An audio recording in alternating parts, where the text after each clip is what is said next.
body in the lake, a dead body. Body in the lake. Yes.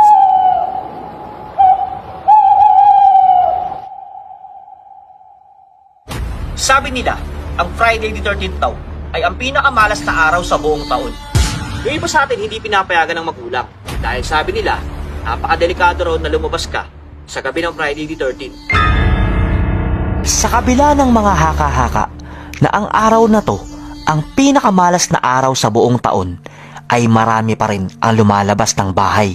Hindi nila alintana ang panganib sa paligid, kaya't sinubukan ko rin at ang una kong pinuntahan ay ang isang sementeryo. Ayun, nandito na ako sa harapan ng isang public cemetery.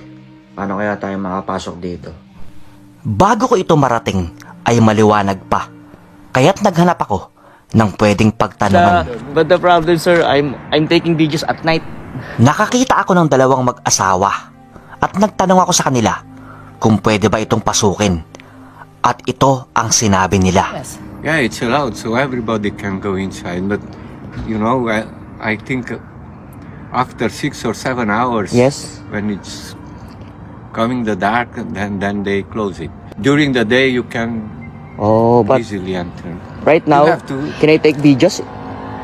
Yeah, I think Okay. you have to try it. But Alright, thank you, sir. at this hour, I don't think that somebody is there. So. Alright, thank you, sir. Subalit nagsisimula pa lang ay may malaki ng problema. Nandito ako ngayon sa harap ng isang public cemetery dito sa Tatabanya. May nakasalubong ako ng mga lokal, marunong sila mag-English kaya nakapagtanong-tanong tayo. Kaso, ang problema, hindi ko siya pwedeng pasukin dahil bukod sa may oras yung pagpunta dito, hanggang 6 PM lang pala, ay nakalock na siya. Ayan o, nakapadlock na siya. Pero syempre, hindi naman natin pwedeng labagin yung rules nila. Kailangan natin irespeto yung patakaran dito.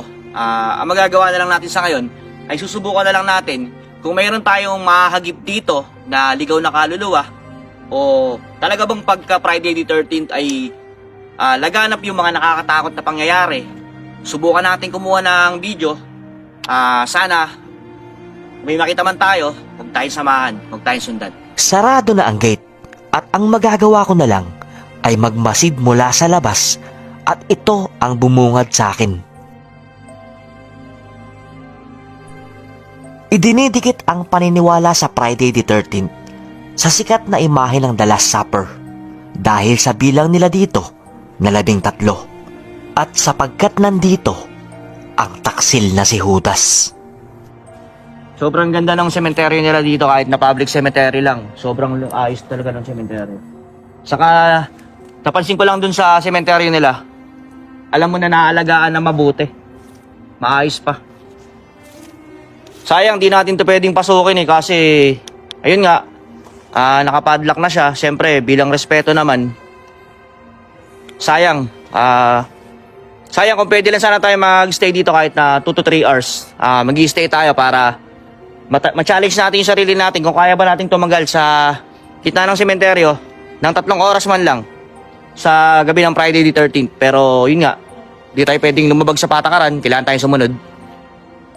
Yun, sayang. Alam kong mahaba pa ang tatahakin ko sa gabing ito. Kaya't dumaan ako sa isang simbahan upang humiling ng gabay.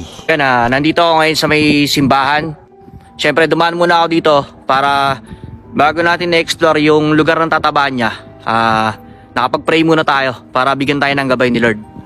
At bago ito tuluyang lisanin, ay parang may puwersang humahatak sa aking mga paa at mapadpad sa bahagi ng libingan sa gilid ng simbahan.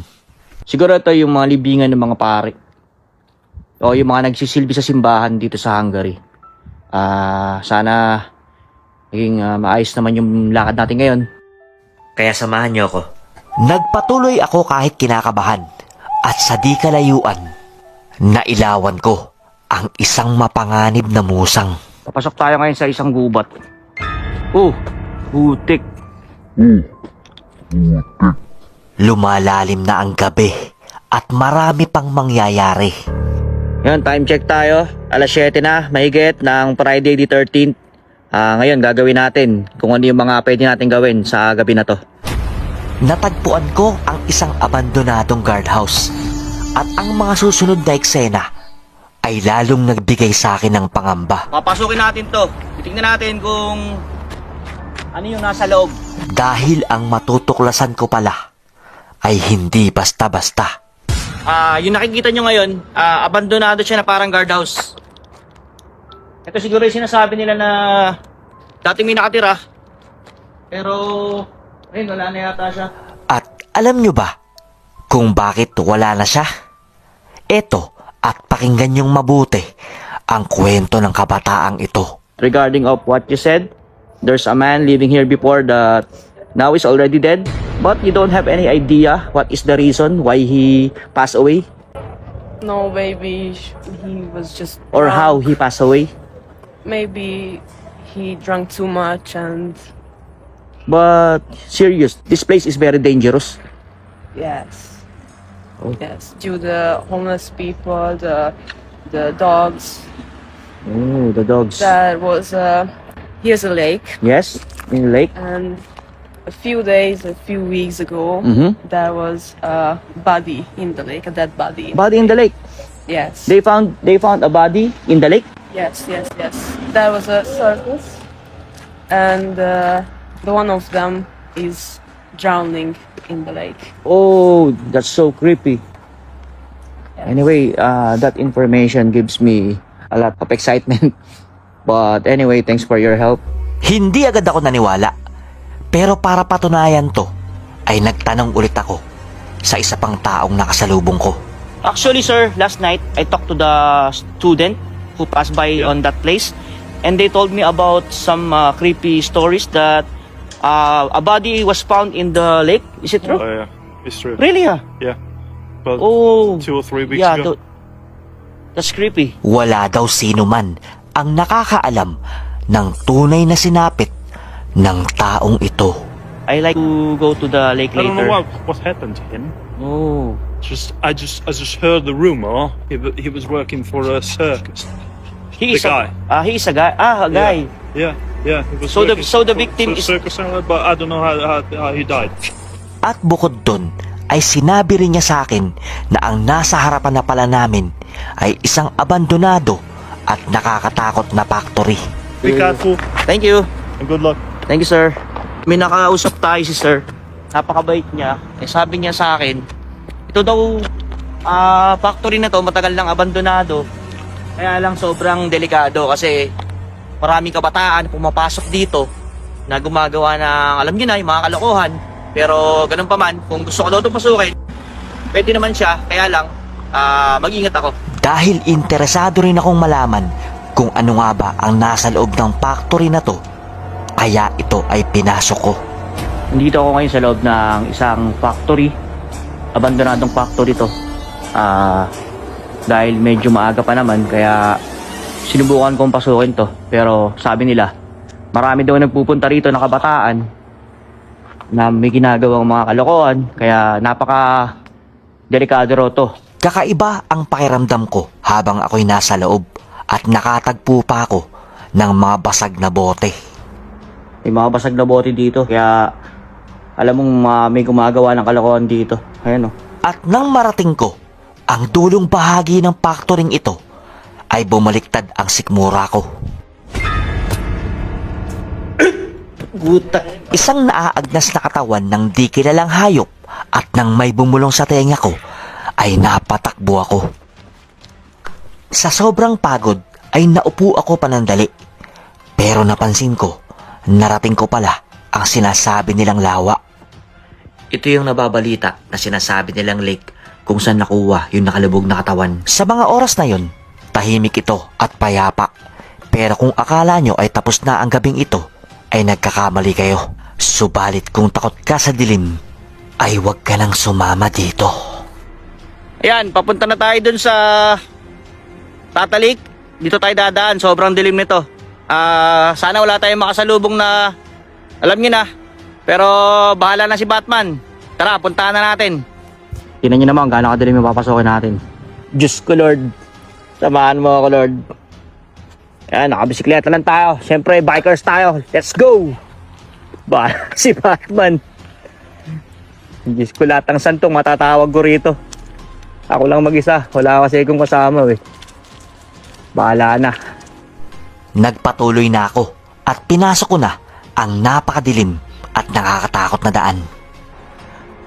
Alam niyo, sa totoo lang, hindi ko alam kung tama pa ba itong pinaggagawa ko. Tingnan niyo naman kung gaano kadilim yung nasa paligid ko. Saka kung gaano kalayo yung tatahakin ko papunta rin sa Tata Lake. Ito lang kasi yung daan papunta rin eh. Makakatakot. Kaya ka na ba, manood mo man to, Parang Jer. Shoutout sa'yo. Wala kasi si Parang Jer, may pasok eh, kaya di siya nakasama. Yun naman yung dadaanan natin. Hindi naman tayo papabayaan ni Lord. Basta magdasal lang tayo. Walang kukurap at pagmasdan nyo ang aking madadaanan. Meron ditong patubig. Uy, tangi. Kala ko ahas. Grabe, takot ako. Matapos ang ilang minutong paglalakbay ay narating ko ang nakakatakot na lumang chapel. Kita nyo yung nakita ko. Isang lumang chapel. Grabe, nakakatakot yung itsura niya pagka nandito kayo. Nakikita nyo siya ng malapitan. Sobrang nakakakilabot. Tumatayo yung mga balahibo ko. Ako lang kasi nandito. Tapos nakakapagtaka pa. Yung flashlight ko, humina yung ilaw niya. Kaya kailangan natin magpalit ng battery. Sobrang creepy, nakakatakot. Promise, tumatayo yung balahibo ko sa lugar na to. Ito siguro yung sinasabi sa akin ng mga kaibigan kong lokal na isang chapel. May nagpapakita raw dito na madre. Pero kailangan natin magbigay respeto. Magpe-pray tayo. Mag-isindi tayo ng kandila para kahit pa paano, magbigay tayo ng respeto sa mga nakatira dito, sa mga elemento, kung may mga elemento man nandito. Hihingi tayo ng pasensya na nagambala natin sila. Naglabas ako ng isang kandila at sinindihan ko to. Nagpasintabi sa mga elementong nakatira dito at nagbigay ng panalangin para sa mga ligaw na kaluluwa kung mayroon mang dito ay yumao. Sino man po yung mga spirits na nandito, bago po na makamtan niyo yung kapayapaan at sana makatawid tayo sa amin ng buhay. At matapos kong magdasal ay inikot ko ang paligid upang tignan kung ano pang meron dito. Tabi-tabi po, makikaraan po. Sa lahat po ng mga spirits na nandito, saka kung ano man pong elemento yung nandito, makikiraan po ako sa inyo. Mingi po ko ng pasensya kung magambala ako man kayo. Pinagdarasal ko po yung mga kaluluwa na nandito na sana makita niyo yung liwanag, makatawid na rin kayo kung saan man kayo dapat pumunta. Nakakatakot. Gusto ko sanang pasukin yung loob, kaya lang siyempre sarado eh. Sa pinto pa lang, makikilabutan ka na talaga. At dahil sarado nga ito at ayokong pasukin ng walang pahintulot, ay sumilip na lang ako sa nakita kong butas. Pero pagsilip ko ay di ko to inaasahan. Kung napansin nyo, bigla ako napatakbo. Kasi pagsilip ko, nakita ko bigla siyang may gumalaw doon sa loob. Pero dahil nga wala tayong cameraman, hindi na natin na video. Pero nung chinek ko, inikutan ko yun, walang tao doon. Kaya nga sabi ko nga, hindi naman lahat talaga maniniwala. Pero ganun pa man, kahit di natin nakikita yung ibang entity o mga spirito man na ligaw, kailangan talaga magbigay galang tayo, makiraan tayo kung kinakailangan, at ipagdasal natin yung mga kaluluwa nila. Hindi ko talaga in-expect yun, pero di ko alam, basta di ko mapaliwanag dahil hanggang ngayon hihingal pa rin ako. Hindi ko in-expect na na ganun yung ma-experience ko doon. Sinubukan ko lang siyang akyatin kasi nga gusto ko masilip ko na nasa loob, pero nung silipin ko na siya, iba yung iba yung galaw niya, iba yung galaw sa loob eh. Hindi siya normal na daan lang ng anino eh. Iba siya. Marami talagang mga bagay sa mundo na mahirap ipaliwanag. Ang daming rebulto dito. Kaya't dapat maging bukas ang ating puso para makita ang hindi natin nakikita. Ano kaya biglang gumalaw to? Siguro napatakbo siguro ako. Pagka tinignan mo siya, parang totoo. Grabe, nakakakilabot. Madalas ay hindi natin maipaliwanag kung ano ang mga nasa paligid. Tinitingnan ko yung lake. Sinusubukan ko kung may makikita ko ng mga isda o kaya yung sinasabi nila na napakabihira lang na makita na water snake. Tapos pagpunta ko dito, ayun yung makikita ko. Kita nyo naman. Sinong di matatakot? Kaya't wag nating kalimutan na sa ibabaw ng mundo, tayo ay mga bisita lang at pawang mga estranghero. Hindi ko namalayan na pasado ng alas 12 at ang gabing to ang nagpatunay na hindi malas ang Friday the 13th basta't lagi mo lamang siyang kasama. I'm trying to reach 100,000 subscribers at sana napasubscribe kita.